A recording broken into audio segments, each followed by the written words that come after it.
Amma ba'd.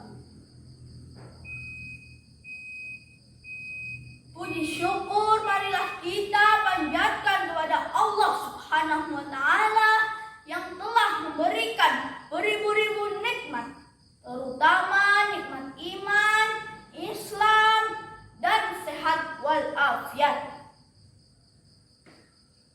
sehingga kita bisa berjumpa dalam kesempatan yang mulia ini. Sholawat serta salam semoga terlimpahkan kepada junjungan kita, Nabi kita, baginda Rasul Muhammad sallallahu alaihi wasallam yang dipilih oleh Allah Subhanahu wa Ta'ala sebagai rahmatan lil alamin.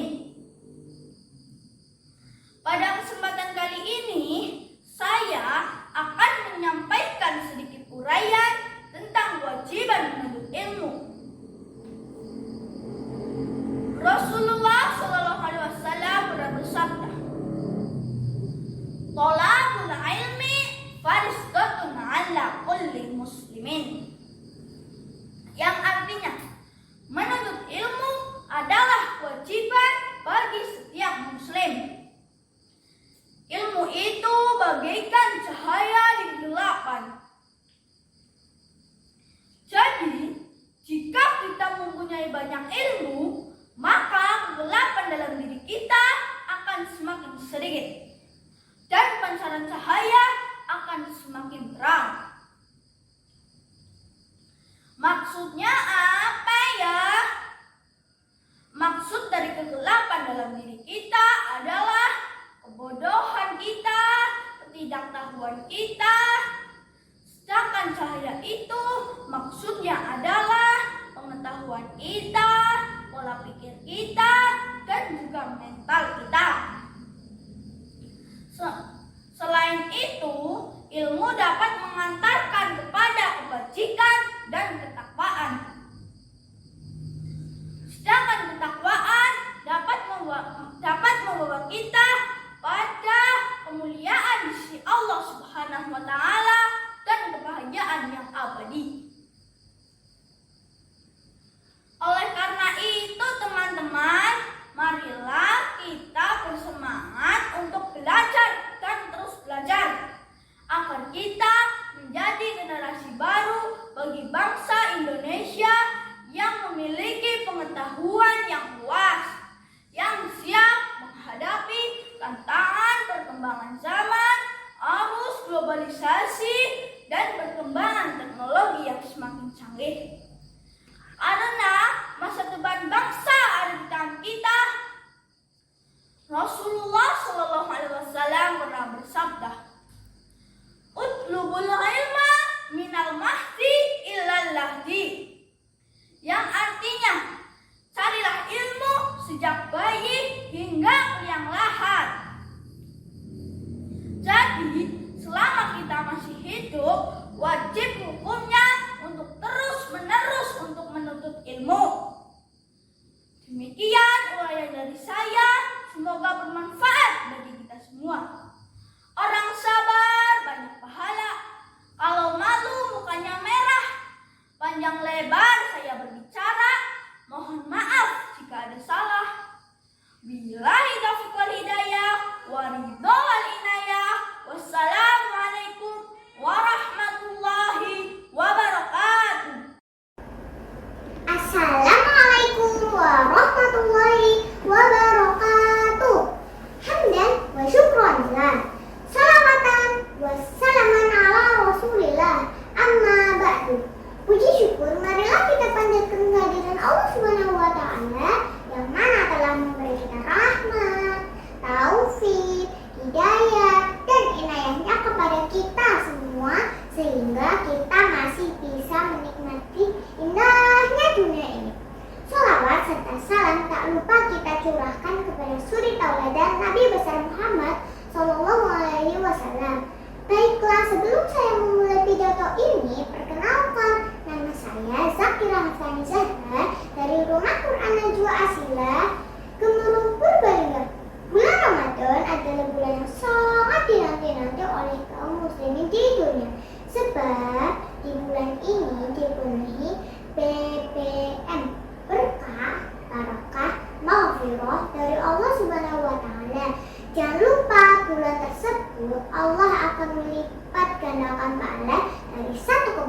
menjadi 7 kebaikan.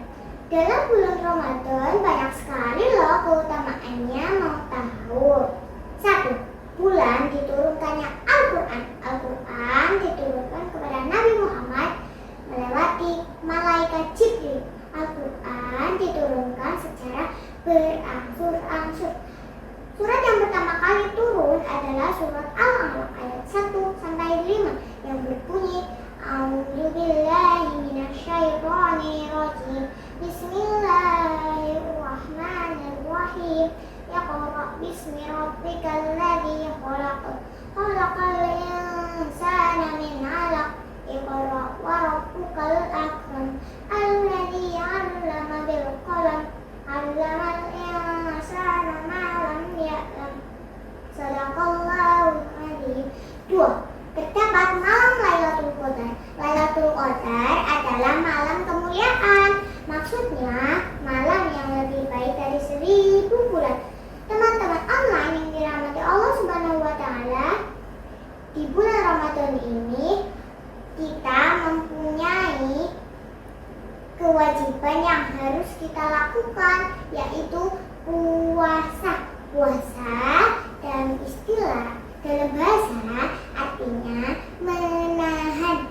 Puasa dalam istilah artinya premium, makan dan minum, dan menahan segala sesuatu yang membatalkannya, mulai dari terbit matahari sampai tenggelamnya matahari. Allah Subhanahu wa taala berfirman pada surat Al-Baqarah ayat 183 yang artinya, wahai orang-orang yang beriman, diwajibkan atas kamu berpuasa sebagaimana diwajibkan atas orang sebelum kamu agar kamu bertakwa. Teman-teman online yang dirahmati Allah Subhanahu wa taala, tahukah kamu bau mulut orang yang berpuasa itu wangi loh di mata Allah, seperti sabda Nabi yang berbunyi walahu lufu kamis shaimi atyabu indallahi min rihil misk, yang artinya sesungguhnya bau mulut orang yang berpuasa itu harum di sisi Allah daripada bau minyak kasturi. Hadis riwayat Muslim. Teman-teman yang dirahmati Allah Subhanahu wa taala, Allah memerintahkan Nabi malaikat Ridwan untuk membuka pintu surga selebar-lebarnya dan malaikat Malik untuk menutup pintu neraka serapat-rapatnya.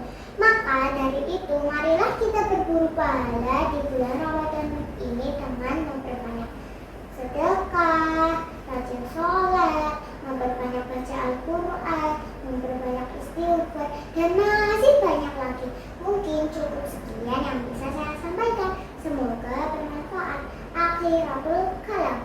Subhanakallahumma wa bihamdika asyhadu an la ilaha illa anta astaghfiruka wa atubu ilaik. Barakallahu fikum. Wassalamualaikum warahmatullahi wabarakatuh.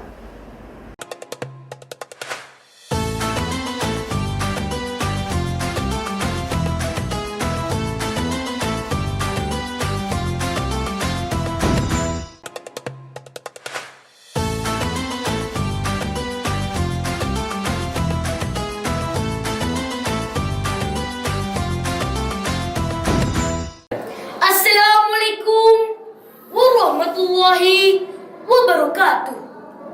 Alhamdulillah wa syukurillah, hamdan wa syukron ilaih marji.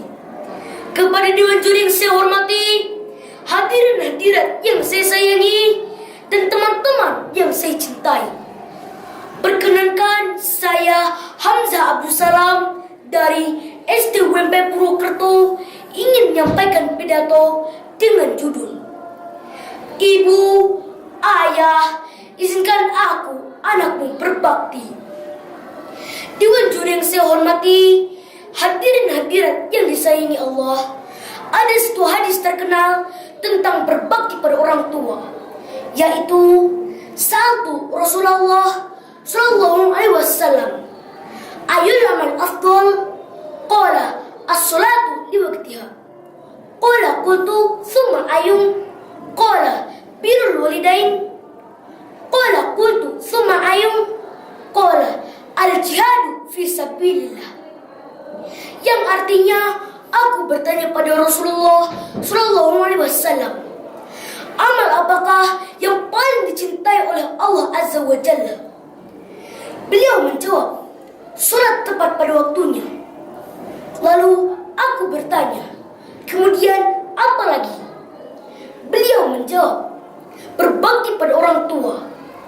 Lalu aku bertanya, kemudian apa lagi?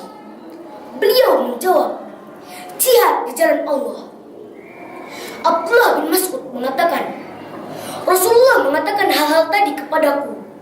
Seandainya aku bertanya lagi, pasti beliau akan menambahkan jawabannya. Hadis riwayat Bukhari dan Muslim. Dari hadis di atas, kita bisa menarik satu kesimpulan bahwa berbakti pada orang tua adalah salah satu amalan yang paling dicintai oleh Allah Azza wa Jalla. Lalu, hal apa lagi membuat kita tidak mau berbakti pada orang tua? Hadirin hadirat yang dirahmati Allah, 9 bulan ibu mengandung. Berat ibu membawa kita kemana-mana di dalam perutnya. Tak enak makan, tak enak tidur, bahkan mau berdiri pun saja kesusahan. Perjuangan ayah bekerja di bawah teriknya sinar matahari sampai membakar kulitnya hingga hitam legam. Duduk berlama-lama menatap layar monitor laptopnya hingga pinggang dan punggungnya menjadi kaku. Ada pula ayah yang rela berjauhan dari kita, padahal ayah sangat memendam rasa rindu yang sangat pada kita. Hanya demi memberi kenyamanan dan membayarkan pendidikan sekolah yang layak agar kita menjadi anak yang soleh atau solehah. Lalu, apa yang membuat kita tidak mau berbakti pada orang tua? Orang tua tidak pernah menuntut apapun dari kita, tapi sebagai anak yang berbakti, ada amalan yang baik kita lakukan. Apa saja itu? 1. Menaati perintah orang tua, tentunya sesuai dengan tuntunan Al-Quran dan hadis. Rasulullah juga bersabda, atir abaka madama hayya wala taksi, yang artinya, taatilah ayahmu selagi masih hidup dan tidak diperintahkan bermaksiat. Hadis riwayat Ahmad. Yang kedua, dahulukan perintah orang tua dibandingkan hal yang sunnah. Hal ini seperti di kisah Juraij yang didoakan jelek oleh ibunya. Astaghfirullahaladzim. Karena Juraij mendahulukan sholat sunnah dibandingkan menjawab panggilan ibunya. Semoga semua ibu mendoakan kebaikan pada anak-anaknya. Amin. Yang ketiga, hiaslah diri dengan alat mulia. Di antaranya, tidak mengeraskan suara dibandingkan orang tua. Janganlah kita lebih besar suaranya dibandingkan orang tua. Karena jika orang tua sakit hati, maka kesusahan yang akan kita dapat. Yang keempat, jalinlah hubungan baik dengan teman atau saudara dari orang tua. Yang kelima, doakanlah selalu orang tua, apalagi kalau mereka sudah tiada. Tidak ada lagi hal yang dapat kita lakukan untuk membahagiakan orang tua kita selain kita menjadi anak yang soleh atau solehah yang selalu mendoakan kedua orang tuanya. Hadirin hadirat yang saya sayangi, beruntunglah kita yang masih mempunyai orang tua. Kita masih bisa bermanja dan mengadu pada orang tua. Kita bisa masih merasakan urusan manja dari seorang ibu. Ayah yang mengajak kita pergi ke masjid dan bagaimana caranya untuk memohon kepada Allah. Maka manfaatkanlah waktu yang ada dan berbaktilah. Wahai ibuku, wahai ayahku, izinkan kami, anakmu, untuk berbakti. Karena dengan berbakti, mudahlah urusan dunia dan akhiratku jika kalian ridho. Bismillahirrahmanirrahim. Rabbighfirli wa liwalidayya warhamhuma kama rabbayani shaghira. Amin. Beli kain warna abu-abu, dibungkus kertas lalu diikat. Patuhlah pada nasihat ayah dan ibu. Insya Allah selamat dan bahagia dunia akhirat. Amin. Sekianlah apa yang bisa sampaikan. Mudah-mudahan ada manfaatnya. Bila ada yang kurang mohon maaf. Wabillahi taufiq wal hidayah. Wassalamualaikum warahmatullahi wabarakatuh. Assalamualaikum warahmatullahi wabarakatuh. Alhamdulillahilladzi faddala bani adama bil ilmi wal amal. Wassalatu wassalamu ala habibina Muhammad sallallahu alaihi wasallam wa ala alihi wa ashabihi ajmain. Amma ba'd. Segenap dewan juri yang saya hormati serta teman-teman seperjuangan yang berbahagia. Marilah kita panjatkan puji syukur kehadirat Allah Subhanahu wa Ta'ala yang memberikan rahmatnya sehingga kita dapat berkumpul dalam satu majelis dalam keadaan sehat walafiat. Salawat serta salam tetap tercurahkan pada Nabi Agung Muhammad Sallallahu Alaihi Wasallam sebagai uswatun hasanah bagi kita semua. Hadirin hadirah rahimakumullah. Marilah kita niati untuk menuntut ilmu dan niati beribadah kepada Allah Subhanahu wa Ta'ala. Saya Nazlah Hairaya Asmarani dari Min 1 Banyumas akan menyampaikan tausiah dengan berjudul Berburu Pahala di Bulan Ramadan. Ramadan ini bulan yang dinantikan oleh seluruh umat Islam. Mengapa? Yang pertama, Syahrus Syam. Kita diwajibkan berpuasa di bulan Ramadan. Yang kedua, Syahrul Barokah, bulan yang penuh berkah. Yang ketiga, Syahrul Quran, karena Al-Quran diturunkan di bulan Ramadan. Keempat, Syahrul Musawamah, bulan persamaan. Kelima, Syahrus Sabar, atau bulan kesabaran, melatih jiwa kita untuk selalu sabar. Hadirin hadirah rahimakumullah. Rasulullah Shallallahu Alaihi Wasallam bersabda, barang siapa berpuasa di bulan Ramadan karena iman dan mengharap pahala dari Allah Subhanahu Wa Taala, akan diampuni dosa-dosanya yang telah lalu. Disebutkan juga dalam Al-Quran surat Al-Baqarah ayat 183. A'udzu billahi minasyaitonir rajim. Bismillahirrahmanirrahim. Ya ayyuhalladzina amanu kutiba alaikumusiyam.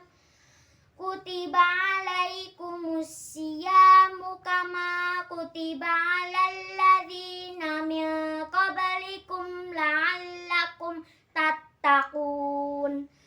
Yang artinya, wahai orang-orang beriman, diwajibkan atas kamu berpuasa sebagaimana diwajibkan atas orang-orang sebelum kamu agar kamu bertakwa. Hadirin hadirah rahimakumullah. Marilah kita bersama-sama mengisi kegiatan di bulan Ramadan ini dengan amalan yang mengharap pahala dari Allah Subhanahu wa Ta'ala. Karena pahala di bulan Ramadan akan dilipat gandakan dibandingkan dengan pahala hari-hari yang biasanya. Pertama, berbanyak bersedekah dan beramal. Allah Subhanahu wa Ta'ala mencintai orang-orang yang suka membantu saudaranya. Kedua, melaksanakan ibadah-ibadah sunnah seperti sahur, sholat tahajud, sholat duha, dan sholat tarawih. Ketiga, mencari ampunan Allah Subhanahu wa Ta'ala dengan memperkuat iman dan menjalin silaturahim antar sesama. Yang keempat, perbanyak berzikir dan berdoa. Yang kelima, menghatamkan Al-Quran. Teman-teman, ayo kita bernyanyi bersama. Ramadan, Ramadan ya Ramadan, berburu pahala ya Ramadan. Ramadan, Ramadan ya Ramadan, berburu pahala ya Ramadan. Hanya itu yang bisa saya sampaikan. Kebenaran hanya milik Allah. Mohon maaf atas kekurangan. Pak Dadang makan ketan dimakan setelah mandi. Bila ada kesempatan, kita berjumpa lagi. Wabillahi taufiq wal hidayah. Wassalamualaikum warahmatullahi wabarakatuh.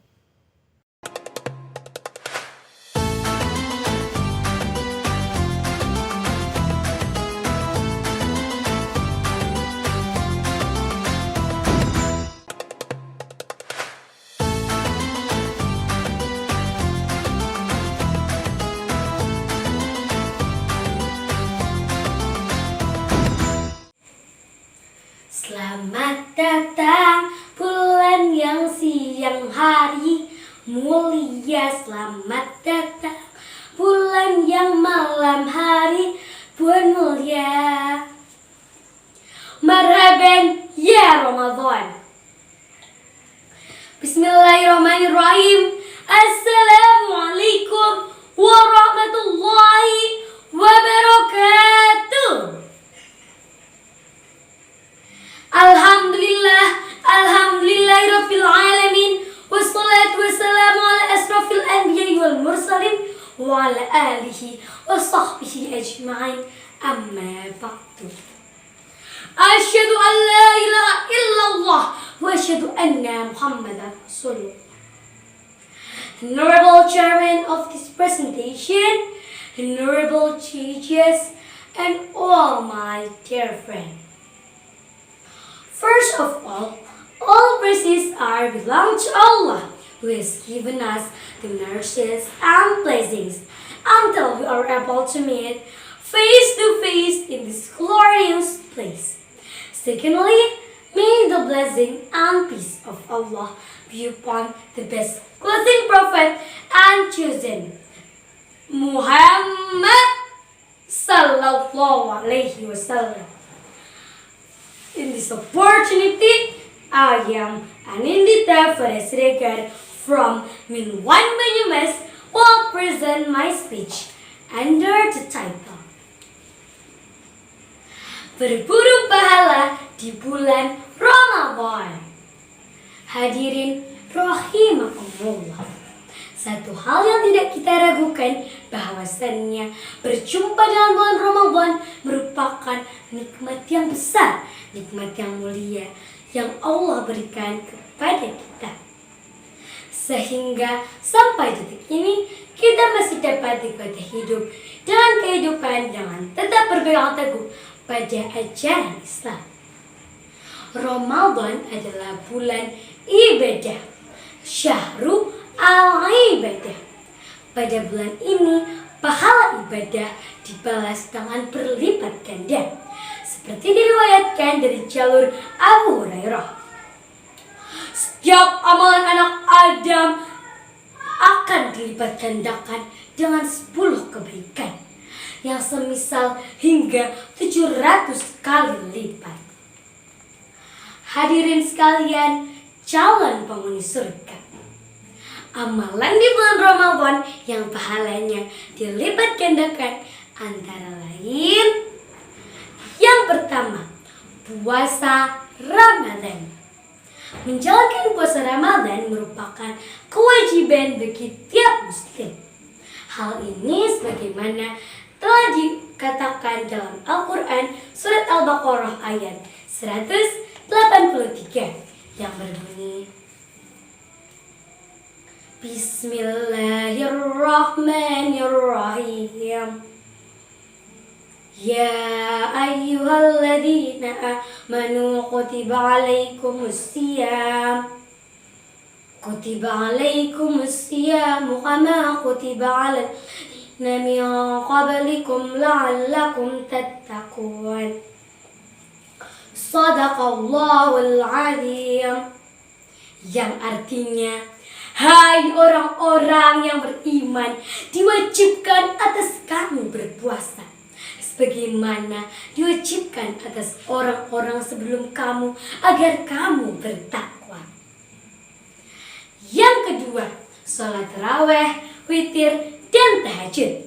Rasulullah SAW menganjurkan untuk mengerjakan sholat malam pada bulan Ramadan, akan tetapi tidak mewajibkannya. Yang ketiga, bertadarus. Ya, meningkatkan upaya untuk terus membaca Al-Quran setiap saat. Nabi Muhammad SAW lebih meningkatkan bacaan Al-Quran pada bulan Ramadan. Sudahkah teman-teman mencontoh Nabi bertadarus setiap hari? Alhamdulillah. Semoga teman-teman tetap istiqomah dalam mengaji ya. Allahumma amin. Yang keempat, memberi makan orang berbuka. Dalam hadis riwayat At-Tirmizi, barang siapa yang memberi makan kepada orang yang berbuka bagi orang yang berpuasa, maka dia akan mendapatkan pahala sebagaimana orang tersebut, tanpa mengurangi sedikit pun pahala orang itu. Yang kelima, memperbanyak bersedekah. Bersedekah dengan saudara dan tetangga yang membutuhkan. Dan yang terakhir adalah itikaf. Disunahkan untuk beriktikaf terutama pada 10 hari terakhir pada bulan Ramadan. Salah satunya untuk mendapat pahala Lailatul Qadar yang menurut Rasulullah ada pada malam-malam 10 terakhir bulan Ramadan. Demikianlah momentum bulan suci Ramadan. Mari kita berburu pahala sebanyak-banyaknya untuk meraih hikmah ibadah. Mudah-mudahan kita menjadi golongan yang dirindukan oleh surga. Amin amin ya rabbal alamin. Competition is not always about trophy or win some contest, but it's about how we surprise the never-ending and useless. Insyaallah, we will become the true winner in Ramadan fasting. Amin. Mohon maaf bila ada kesalahan, semoga bermanfaat bagi kita semua. I am Anindita Vanessa Regar, young millennials who want to have a better future for our country. Matur nuwun, wabillahi taufiq wal hidayah. Wassalamualaikum warahmatullahi wabarakatuh. Perkenalkan, nama saya Halsa Nafifa Ramadhani dari TPQ Al-Hikmah Pandansari Kedung Hulu Aji Barang. Assalamualaikum warahmatullahi wabarakatuh. Hadirin yang dirahmati oleh Allah, puji syukur kita panjatkan yang telah memberikan kesehatan dan kesempatan sehingga pada kali ini kita semua dapat berkumpul di tempat yang sederhana ini dalam keadaan sehat. Alhamdulillah. Salawat beriring salam semoga tetap tercurahkan kepada junjungan kita Nabi Muhammad SAW. Dalam sebuah hadis Rasulullah SAW bersabda, berbuat baiklah kepada orang tua kalian, maka anak-anak kalian akan berbuat baik kepada kalian, dan jagalah diri kalian dari zina, maka istri-istri kalian akan terjaga dari zina. Hadis riwayat Tabrani. Hadirin yang saya hormati, ibu adalah seorang yang telah melahirkan kita ke dunia ini, dan karena ibu maka saya dan kalian ada. Karena ibu kita bertumbuh hingga seperti saat ini. Marilah kita sejenak tengok ke belakang sebelum kita dilahirkan di dunia ini. Ibu mempertaruhkan nyawanya sembari menahan rasa sakit yang begitu dahsyatnya hanya demi melahirkan kita. Kurang lebih 2 tahun ibu menyusui kita tanpa kenal waktu. Siang beliau dijadikannya malam karena beliau terusik pelukan dan tangisan kita saat kecil. Beranjak masa kanak-kanak tak jarang membuat ibu malu karena ulah usil kita terhadap anak tetangga dan lain sebagainya.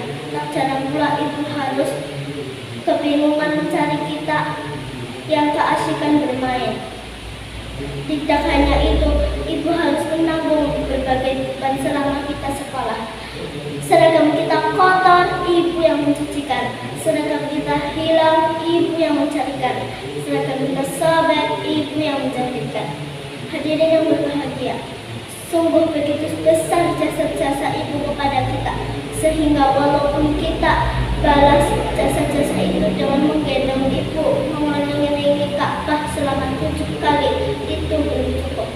Maka cukupkanlah kiranya kita membalas jasa-jasa itu dengan cara mencukupkan keperluan hidupnya. Kita benahi rumahnya, kita lengkapi perabotannya, dan kita jaga kesehatannya, dan kita tanggung belanjanya. Tapi pertanyaannya, mampukah kita melakukan itu semuanya? Semoga saja iya. Tetapi jika tidak mampu semuanya, janganlah ditinggalkan semuanya. Oleh karena itu, marilah kita berusaha membahagiakan ibu, senantiasa mendoakannya agar dimudahkan segala urusannya, dimudahkan segala rezekinya, dimudahkan, dipanjangkan umurnya, dan diberkahkan umurnya. Amin. Dan karena itu, jangan sekali-kali kita menyakiti beliau karena surga berada di telapak kaki ibu. Maksudnya, kita tidak akan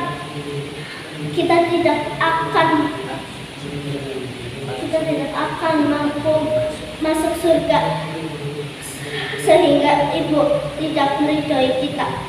Hadirin yang berbahagia, ini saja yang dapat saya sampaikan. Semoga pidato singkat ini dapat memotivasi kita menjadi anak yang soleh dan berbakti kepada orang tua, utamanya ibu. Terima kasih segala perhatiannya. Assalamualaikum warahmatullahi wabarakatuh. Assalamualaikum warahmatullahi wabarakatuh. Alhamdulillah wa syukurillah, wassalatu wassalamu rasulillah, amma ba'du.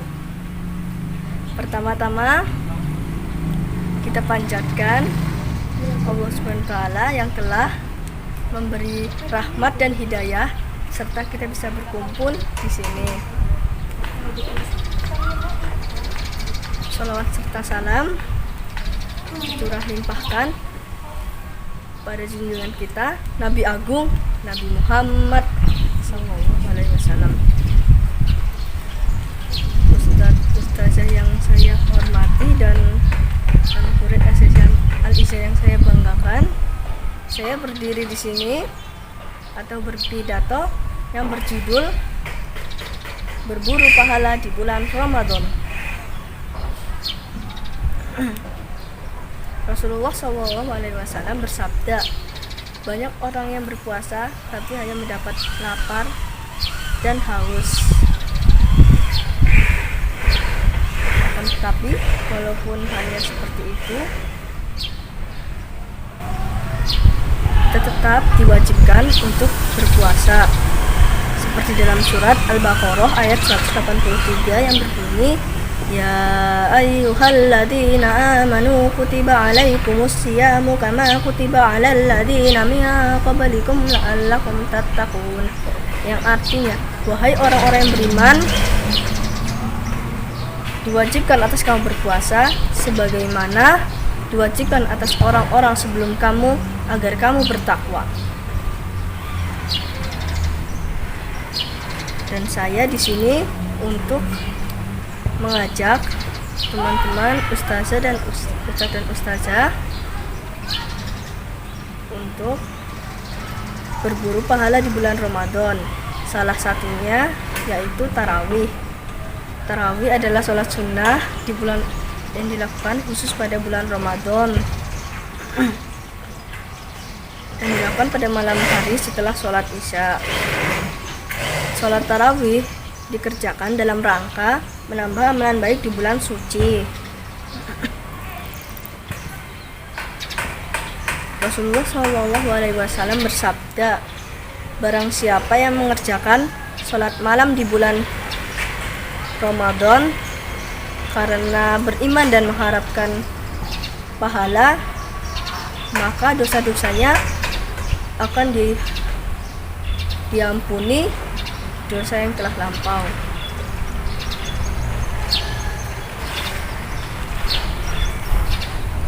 Cukup sekian yang dapat saya sampaikan.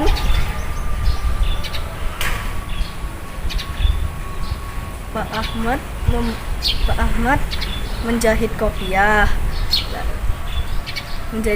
dengan utuh. Wabillah taufik wal hidayah. Wassalamualaikum warahmatullahi wabarakatuh.